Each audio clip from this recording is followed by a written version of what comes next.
Boa noite, professor. Que bom falar com você novamente. Professor. Estamos aqui na espera para, contanto que você não me deixe tão apavorado como aquela noite, professor. Eu fui dormir com dificuldade depois da sua palestra. Falei, meu Deus, que planeta que eu estou vivendo, como é que eu faço? Professor, mas é um prazer imenso, você sabe disso, desnecessário dizer, assim como também desnecessária a apresentação do professor Joaquim Tomé. É um conferencista espírita de grande valor e muito requisitado em nossos meios. Dizer também, professor Joaquim é um professor da Universidade Federal de Goiás, aposentado. E a Alessandra, não precisa apresentar também, é economista, está aí no batente, trabalhando para sustentar nós, os aposentados, e também trabalhando para sustentar alguém. Mas, Alessandra, o professor Joaquim já se encontra presente, eu agradeço muito, mais uma vez, a boa vontade do professor Joaquim, e passo a palavra a você para entrevistar, né, o nosso convidado de hoje. Muito obrigado. Obrigada, Moreira. Obrigada, professor Joaquim Tomé, por essa oportunidade aqui novamente. Então, nós estamos estudando, na verdade, o livro A Caminho da Luz, escrito pelo Francisco Cândido Xavier, pelo Espírito de Emmanuel.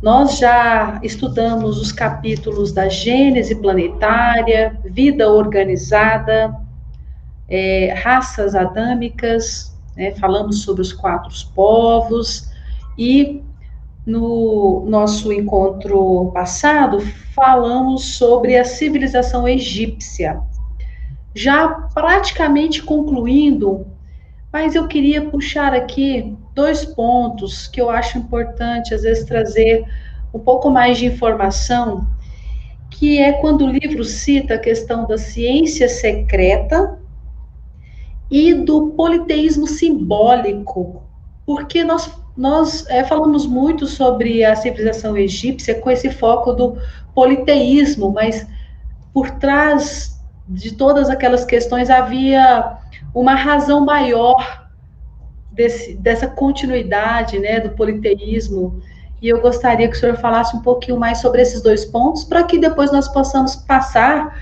para a Índia, o capítulo 5. Muito bom. A civilização egípcia antiga é ainda um grande mistério para todos os estudiosos deste campo de ação, desse campo intelectual. Os egípcios foram aqueles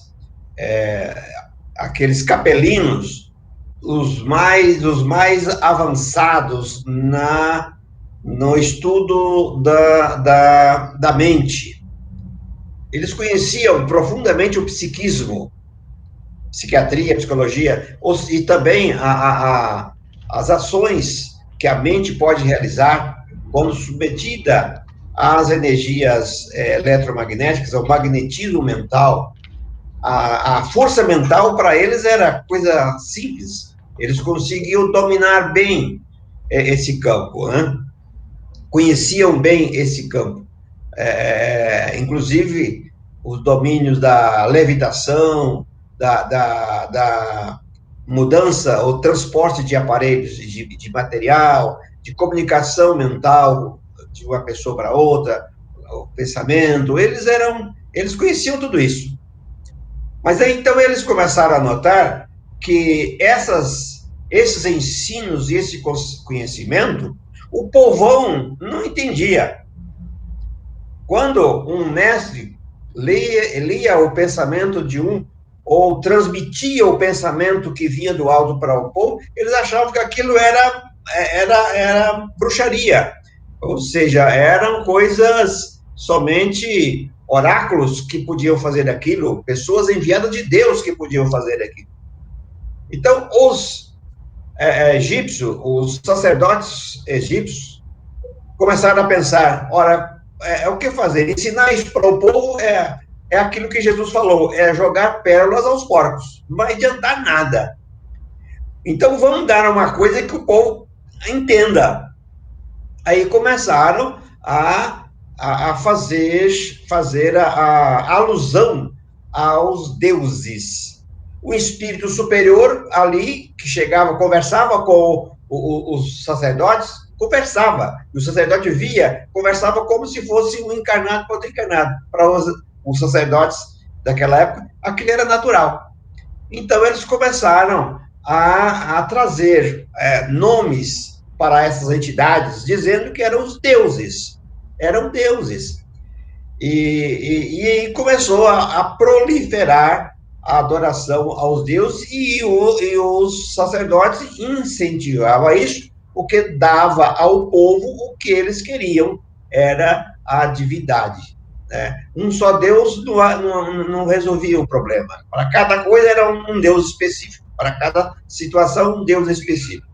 Então, o politeísmo egípcio nasceu disso. Claro que, com o passar dos tempos, isso aconteceu com os sacerdotes egípcios que chegaram, né? Que tinham esse conhecimento.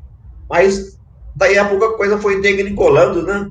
O poder subiu a cabeça, e aquilo se tornou realmente uma maneira de dominação do povo. Então, observe bem, ninguém naquele povo antigo, naquela ciência antiga, no mundo antigo, dominou tão bem a ciência psíquica como os egípcios. O culto da morte nada mais é do que esse conhecimento dos dois lados, de lá e de cá. Conhecia muito bem isso aí. A metempsicose começou, não foi só lá na Índia. Lá na Índia foi primeiro, mas lá dos egípcios também a metempsicose era coisa que eles incutiam na mente do povão, essa notícia da reencarnação em animais.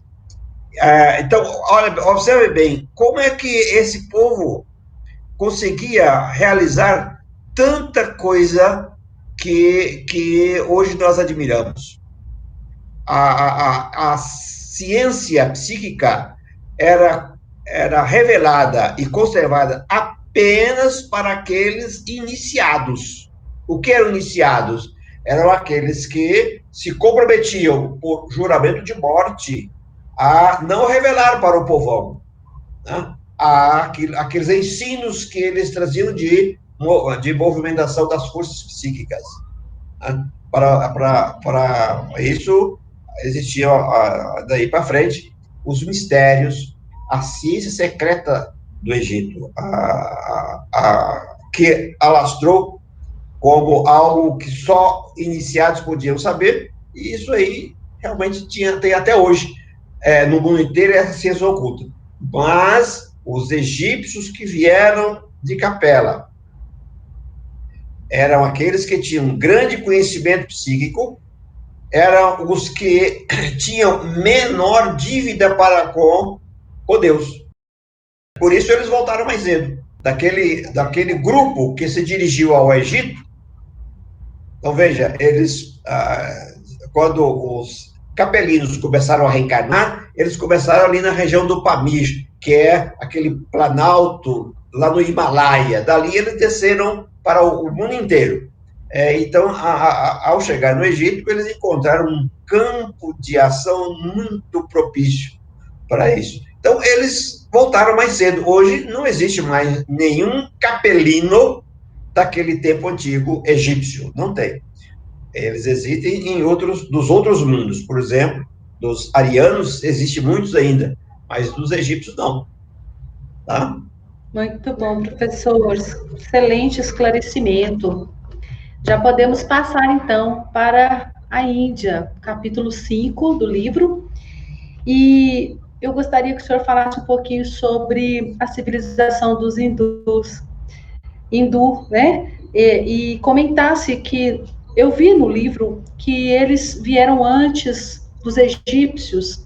O senhor comentasse um pouco sobre essa civilização, falasse um pouco para nós sobre o papel dessa civilização. Então, veja bem, lá Emmanuel fala o seguinte: os capelinos, quando chegaram, eles passaram milhares de anos se preparando no plano espiritual. Eles ficaram no plano espiritual muito tempo para aclimatar, para se adaptar, porque vieram de um sistema extraordinário. Veja, um sistema de capela, um sistema de 4 sóis. Realmente de uma assim, uma ciência astrofísica fantástica, né? Então eles ficaram uns tempos no plano espiritual, não se sabe quando, mas ficaram. Depois começaram a reencarnar. A reencarnação dos capelinos começou ali no Himalaia, ali numa região que hoje ainda tem se chama a região do Pamir, é o Planalto Himalaio. Dali, porque naquela época o Homo sapiens já existia espalhado pelo mundo inteiro, né? Que é a raça negra e a raça amarela. Já existia Homo sapiens no mundo inteiro. Começou com o Homo habilis, depois o Homo erectus e depois o Homo sapiens. Já tinha espalhado pelo lado. Então, naquela região existiam povos, existiam seres que neles começaram a reencarnar, na região do Pamir. Dali eles desceram. O Pamir é um planalto, bem alto, Himalaia. No Himalaia, 2 rios descem, 2 rios fantásticos.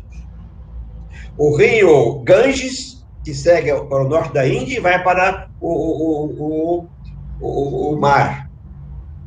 E o rio Indo, I-N-D-O, o rio Indo, que desce pelo Paquistão.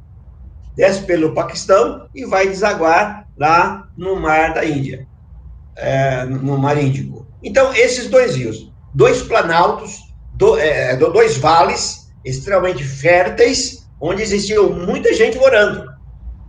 Então, quando os capelinos reencarnados lá do Pamir começaram a descer a montanha, que é o Himalaia, eles foram encontrando os povos e se espalhando desses povos. A primeira leva desses imigrantes desceu pela Índia, norte da Índia, pelo Ganges. Foram os chamados hindus com H.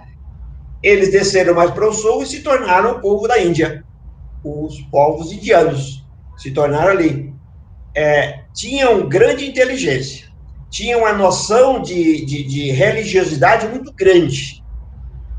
Então, eles começaram a encontrar aqueles povos e dominaram aquele povo que vivia ali no norte da Índia e até o sul da Índia.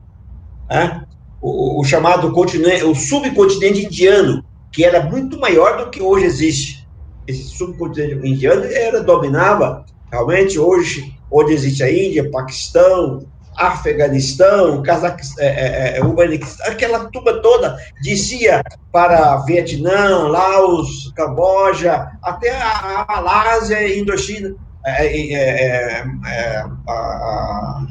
por todo lado, aquela ainda era território do subcontinente indiano. Mas então esse povo desceu. Como eles tinham esse conhecimento de espiritualidade muito grande, começaram a dominar o povo ali.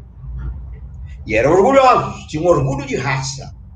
E estabeleceram as chamadas castas da Índia, que persistem até hoje. Até hoje. Né? Então, mas eles tinham a cultura extraordinária. Começaram realmente a disseminar um grande conhecimento, desde lá os Upanishads, os Vedas, aquela turma toda, né? Aqueles conhecimentos muito antigos, muito antes dos egípcios.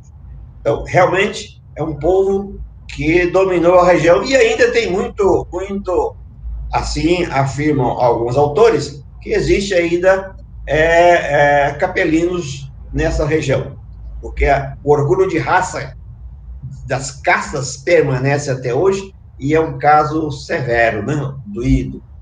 Mas esse povo do vale do rio Indo, ele dividiu em 2 grupos. Um grupo que desceu para a Índia e outro grupo que enveredou para o oeste, para o lado do Irã, a Pérsia Antiga, para o lado do Irã. E esse povo caminhou do Irã, Mar Cáspio por lá e desceu para a Europa. E formou o grupo indo-europeu. Indo-europeu. Nessa região, onde hoje é o Irã, o Iraque, aquela região árabe, existia um povo também que tem um papel interessante. Esse povo era chamado árias.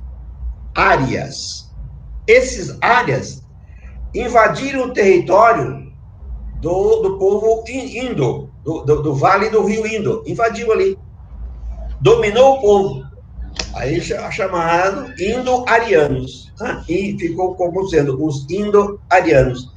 Foram esse grupo que saiu pelo norte, pelo oeste, esparramou pela Rússia, esparramou pela Europa inteiro e o mundo inteiro.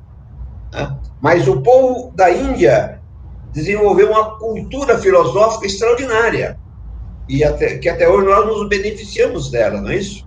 Temos, assim, muita filosofia oriundos da Índia, graças àqueles ensinos antigos.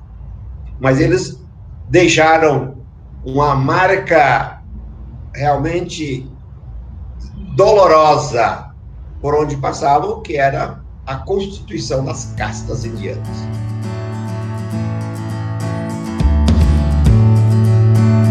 Amigas e amigos, obrigado mais uma vez por estarem conosco. É o pedido que sempre nós fazemos. O canal está começando, temos aí ótimos parceiros e parceiras que estão vindo nos apoiar nesse início de caminhada. E nós queremos, mais uma vez, dirigirmos aos centros espíritas do estado de Goiás, do interior e da capital, solicitando aos companheiros e às companheiras que estão na direção desses agrupamentos espíritas que nos indiquem companheiros e companheiras de todas as idades possíveis para virem participar conosco como convidados, debatendo o conteúdo do livro espírita. Estamos aguardando ansiosamente a manifestação de cada um de vocês aí nos centros espíritas. Muito obrigado e boa noite.